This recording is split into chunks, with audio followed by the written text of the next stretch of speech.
Breaking news. I repeat, breaking news. We got two stories to cover today, y'all. And this is with two teams that are supposed to be, well, powerhouses in the Western Conference, but things aren't necessarily going according to plans. We got the Dallas Mavericks facing injury concerns, and then we have the Phoenix Suns facing ego concerns. And both teams are trending in the wrong direction, but it's still early in the season, so maybe they could turn things around. But we are going to start with the Dallas Mavericks, in particular, Kyrie Irving. The Dallas Mavericks just got news that Kyrie Irving has a bulging disc in his back, and he's expected to miss 1 to 2 weeks bare minimum. And this is tough news for the Dallas Mavericks because, well, they're missing their other star, Luka Doncic. And we'll get to that in a second. But as of right now, Kyrie Irving is averaging 24 points, 4 rebounds, and 5 assists this year. He's been amazing for the Dallas Mavericks, just like he was last year when they went to the NBA championship. Kyrie has been doing Kyrie things. He's doing this on 49% from the field, 43 from three, and 89.9 from the free throw line. Obviously, we know Kyrie is on that 50-40-90 trajectory just about every year, and this year is no different.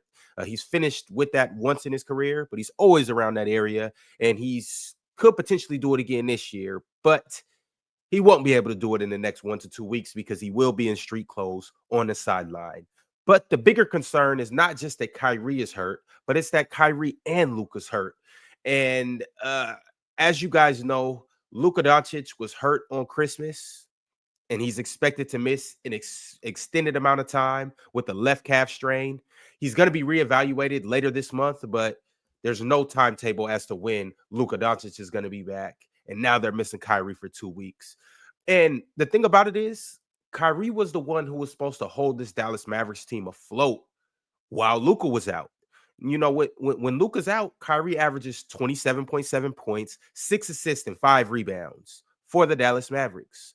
So without Luka and without Kyrie, things are going to get tricky for the Dallas Mavericks. And as if that wasn't a bad thing, losing Luka and losing Kyrie, they were struggling with them both.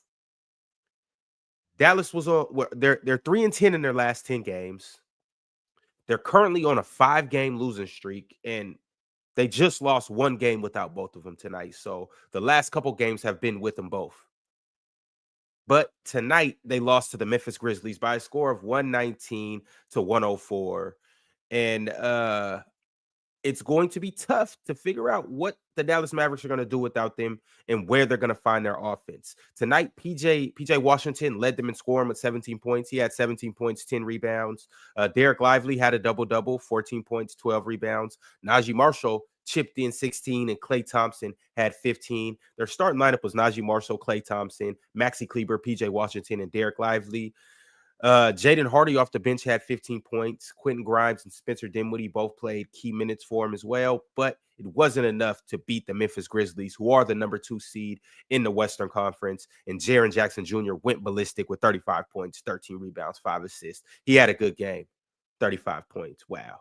But as of right now, the Dallas Mavericks have questions, they have concerns, and it's looking like things can get tricky for them.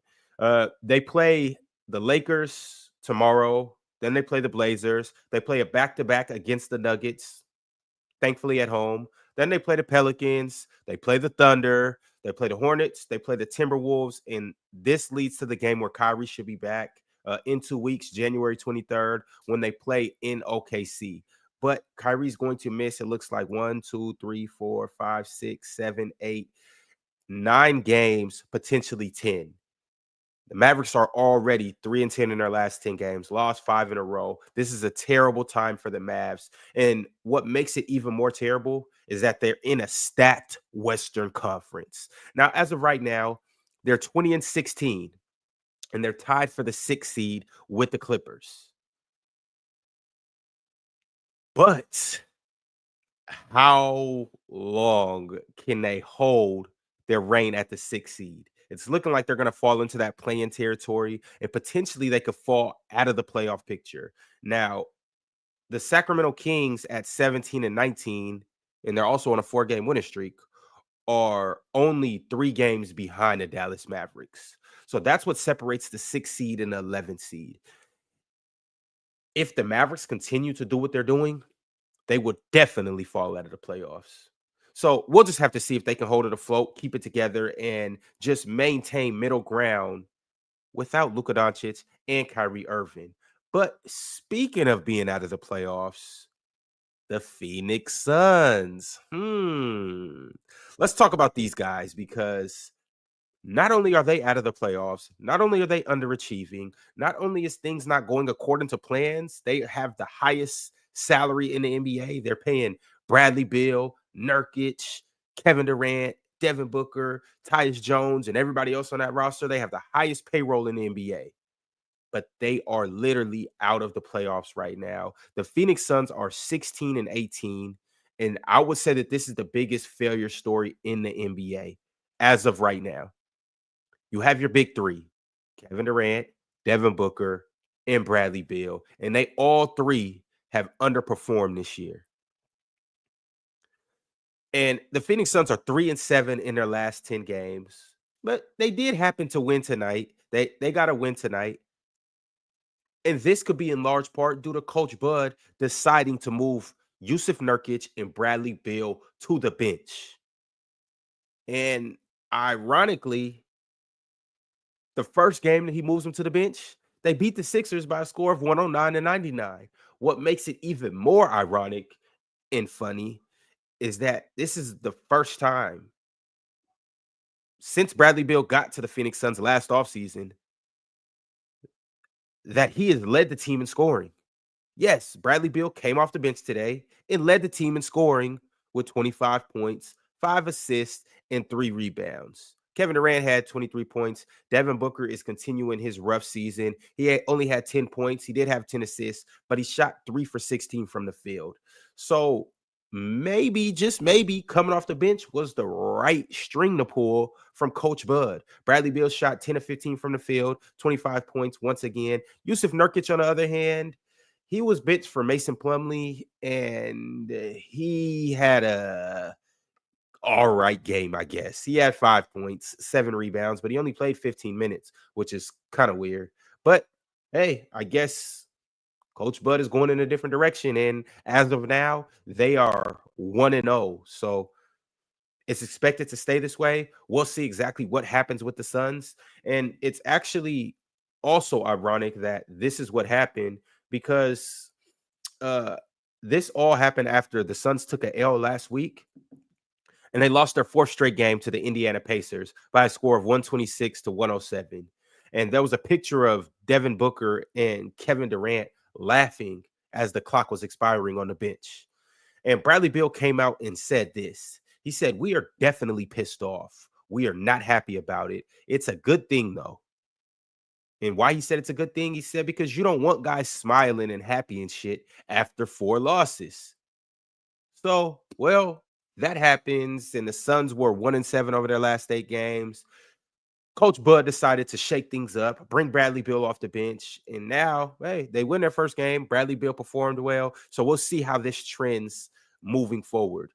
But in light of Bradley Beal becoming a 6th man now, in light of the team playing terribly, in light of Jusuf Nurkic and Bradley Beal both getting paid $68 million this year and being replaced by Ryan Dunn and Mason Plumlee, who are making a combined $4.5 million this year. Crazy. You swap $68 million with $4.5 million. That's crazy. But in light of all of this, now this has sparked a lot of trade rumors for Bradley Beal. Obviously, the team's not performing well. Obviously, the trade deadline is coming up here in exactly a month, February 6th. So now teams are looking to basically make big moves so they can be competitive for the rest of the season. And so you're hearing a lot of big names out there. You're hearing guys like Cameron Johnson, who obviously he played for the Suns already, so they probably won't trade back for him. But Cameron Johnson, you're hearing names like Jimmy Butler. You're hearing a lot of names swirling around for the trade deadline. Zach LaVine. And, well, the Suns have a piece with Bradley Beal and Jusuf Nurkic that may be able to get swapped around. And who knows? Like, we've been hearing Jimmy Butler to the Suns. And obviously, for that to happen, Bradley Beal would have to be in that trade package because their money matches precisely. So, with that being said, we've been hearing a lot of rumors swirling around with Bradley Beal. There was a report earlier that the Chicago Bulls are the favorite to land Bradley Beal. Now, if that was to happen, more than likely that would be for Zach LaVine. But here's the thing, though. Bradley Beal just came out and said there's 3 teams that he would not mind playing for. Those 3 teams, the Miami Heat, the Los Angeles Lakers, and with those 2 teams, and I'll get to the 3rd team here in a second, but with those 2 teams, the Miami Heat and the Los Angeles Lakers, uh, I mean, things can get interesting because now you have Jimmy Butler. Now you have Jimmy Butler on the Suns. So how can that work? Can Jimmy Butler come in and turn those things around for him? And then obviously you have the Los Angeles Lakers. Bradley Beal on the Lakers, that makes things kind of funny and interesting too, because now you have another victory. Can Bradley Beal go down to LA and make things work and shake in LA? So we have some interesting things that's just going on right now. The other team that Bradley Beal said that he would be interested in being traded to is the Denver Nuggets. Now, with that being said, that one's a little tricky as well because I could see Bradley Beal flourishing for the Nuggets, but it's just like how would that work and who would they give up? Do the Nuggets give up Jamal Murray, and do the Suns want Jamal Murray? But what I think would be probably if it was to happen, who the player would be from the Nuggets, it would probably be Michael Porter Jr. And I like that move for both teams. Obviously the Nuggets get Bradley Beal, and I think Bradley Beal alongside Jamal Murray and um, the best player in the world, Nikola Jokic. I think that would be amazing. I think Nurkic will bring out a different beast in Bradley Beal. I think he'll help Bradley Beal perform to his peak. And then you have Michael Porter Jr. in Phoenix, which alongside Devin Booker and Kevin Durant, I'm not mad at that. Michael Porter, a 6'10 shooter, scorer. You get to go down to the desert, learn a couple tricks from Kevin Durant. Hey, Kevin Durant might help him turn his game to another level. And just playing alongside 2 bona fide scorers, that may unleash Michael Porter Jr. too. And Michael Porter Jr., he's actually been having, I think, a career year. I think it's been the best year of his career. So shout out to Michael Porter Jr. and the Nuggets. Shout out to the Miami Heat because Jimmy Butler will be getting moved. So we'll see if he happens to get moved to the Phoenix Suns. But we all know Bradley Beal has a no trade clause, and he's told the Phoenix Suns that there's 3 destinations he would like to go to: the Miami Heat, the Denver Nuggets, and the Los Angeles Lakers. So we will keep a close eye on how this whole thing in Phoenix goes. Maybe they just had to make some tweaks and maybe they'll get better and go on a winning streak and Bradley Beal won't go anywhere. Maybe the Suns see the writing on the wall and they're ready to ship Bradley Beal out of there. We'll just have to see. But in the meantime, this is your favorite host, breaking more news to you. Make sure you pull up to the panel in the morning because we will be talking about both of these situations along with a bunch of other things that we're going to get to. I know you guys want to hear what Mars, Chill, and Ox have to say about this. Also, we have a special guest coming on tomorrow, so y'all be sure to tap in for that. But in the meantime, like the video, subscribe, become a member, and just keep doing what you do in the chat. Catch you next time. I'm out.